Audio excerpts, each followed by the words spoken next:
હું છું ડૉક્ટર સ્વાતિ રૂપારેલ।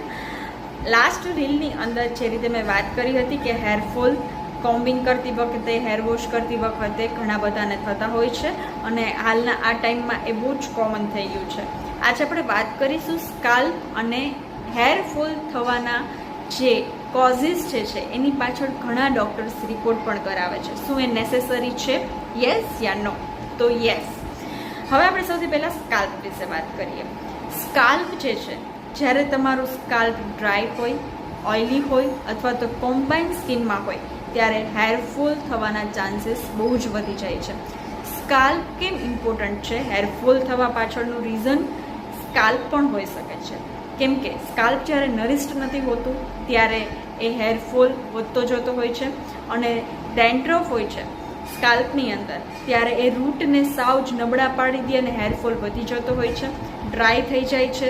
અને ઓઇલી હોય ત્યારે ઘણીવાર હેર વોશ કર્યા પછી 2 દિવસ કે 3 દિવસમાં એકદમ જ નેચરલ ઓઇલ આવી જાય, તમે નાખ્યું ના હોય છતાં એવું લાગે કે હેર ઓઇલ નાખેલું છે। આ ઓઇલી સ્કિનનું એક બહુ મોટું ઉદાહરણ છે કે એવું લાગતું હોય છે, બરાબર છે।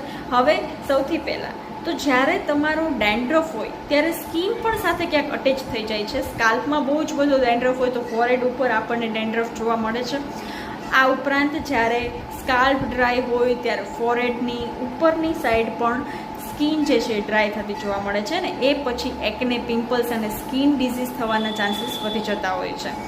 હવે રિપોર્ટ્સ જે છે એમાં CBC, TSH, vitamin D3, vitamin B12 જેવા રિપોર્ટ્સ ડૉક્ટર્સ કરાવે છે અને એ નેસેસરી પણ છે।